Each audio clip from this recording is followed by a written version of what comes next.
Boa noite, e isso sim foi uma cúpula, hein? Só vou compartilhar mais alguns pensamentos com vocês sobre um assunto que estamos abordando e pelo qual nos importamos profundamente.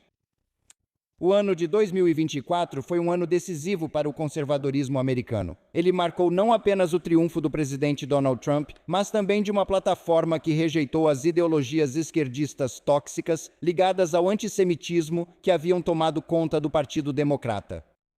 O renascimento do conservadorismo americano sob a bandeira MAGA foi possível graças à percepção de que o catecismo woke da diversidade, equidade e inclusão, DEI, era uma fórmula para a divisão que agravava as divisões raciais em vez de curá-las.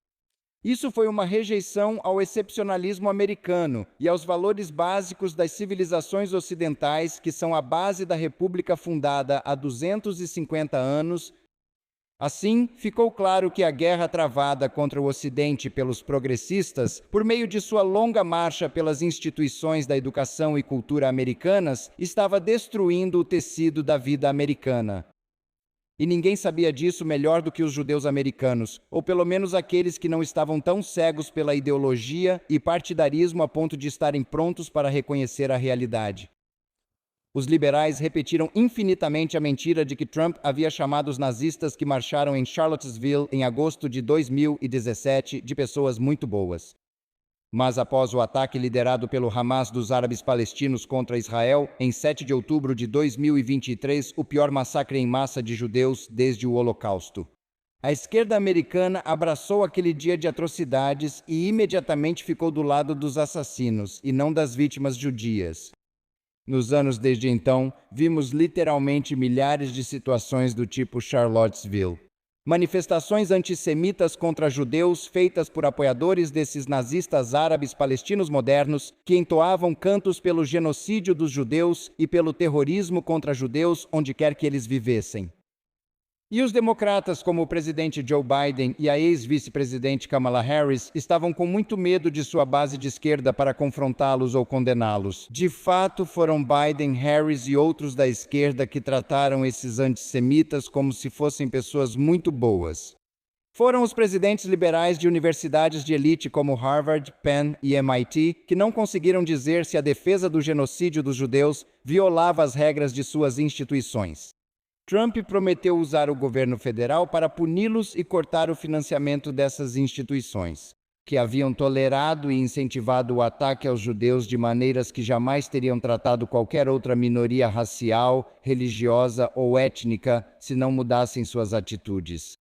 Devemos agradecer ao presidente Trump por cumprir essa promessa, combater o antissemitismo mais que seus antecessores e apoiar historicamente Israel. E a esmagadora maioria dos conservadores americanos não apenas concordou com ele, mas viu isso como estando de acordo com os princípios de seu movimento, algo pelo qual seu fundador moderno, William F. Buckley, defendeu durante toda a sua vida. Mas em 2024 também vimos o florescimento de uma nova versão de uma velha doença na direita. Os ocupantes de cargos republicanos eram amplamente pró-Israel e favoráveis à comunidade judaica. Podcasters como Tucker Carlson e outros ainda mais radicais, como a insana Candace Owens e o neonazista Groyper Nick Fuentes, estavam construindo novas e grandes audiências de jovens que já haviam sido marinados no ódio aos judeus, promovido por educadores de esquerda.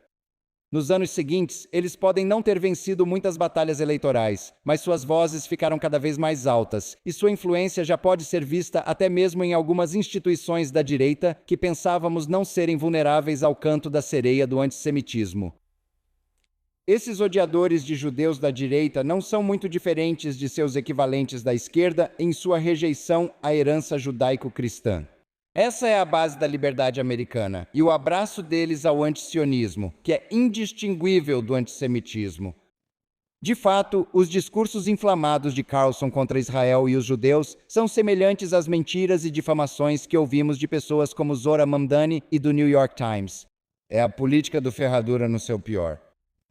Mesmo assim, foram condenados e expulsos verbalmente do movimento MAGA de Trump pelo próprio presidente. O Partido Republicano e seus eleitores puniram os antissemitas de direita. Por isso, Marjorie Taylor Greene não buscou reeleição e Thomas Massie voltará para sua fazenda em Kentucky em janeiro que vem. Eles ainda são uma minoria na direita, mas seria irresponsável negar que sua influência está crescendo.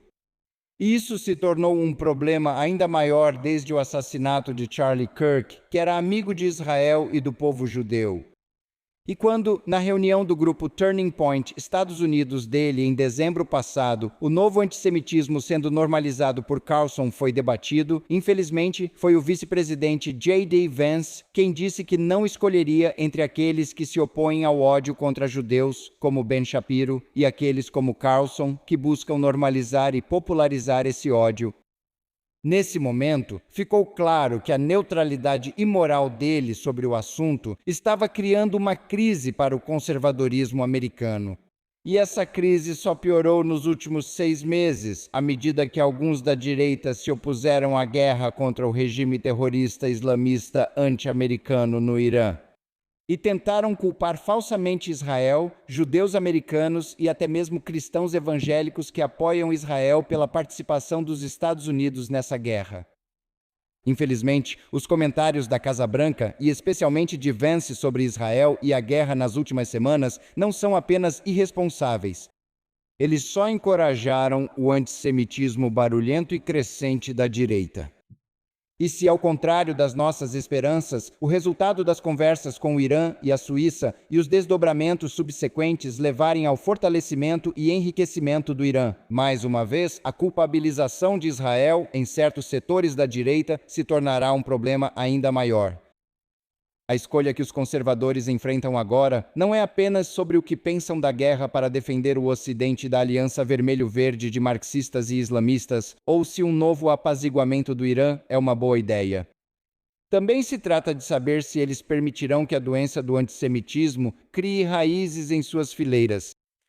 Não deve haver dúvida de que, embora o antissemitismo na esquerda seja o maior problema hoje, a falha em confrontar, condenar e anatematizar aqueles que são abertamente antissemitas, como Carlson e Owens, ou aqueles que os racionalizam e defendem, como Megyn Kelly, não apenas minarão a coalizão conservadora que venceu em 2024, mas também ajudarão o esforço da esquerda para destruir a América e o Ocidente e auxiliarão aqueles que buscam promover o genocídio judeu em Israel.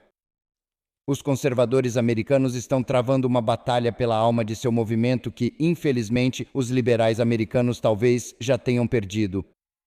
Os argumentos a favor dessa tendência chocante parecem consistir em um desejo tolo de inclusão ou, e aqui volto a me referir a J.D. Vance, uma recusa em condenar velhos amigos e uma disposição para insultar e usar aliados israelenses como bode expiatório.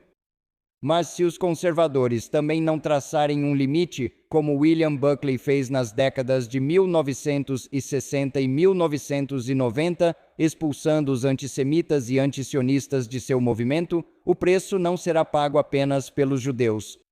Ele será pago por todos que entendem que o Ocidente está lutando por sua sobrevivência contra esses ideólogos tóxicos.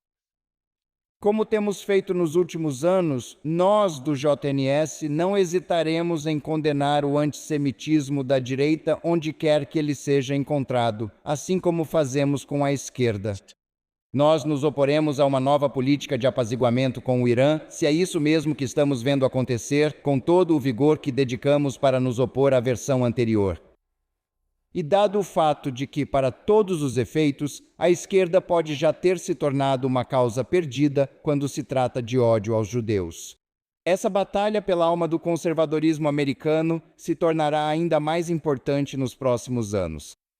Isso torna ainda mais imperativo que não deixemos nossa lealdade a amigos ou o partidarismo nos impedir de reconhecer esse problema e fazer tudo o que pudermos para relegar Tucker e todos os seus amigos e aliados, estejam eles na internet, em podcasts ou até mesmo em altos cargos, ao esquecimento moral e político que tanto merecem.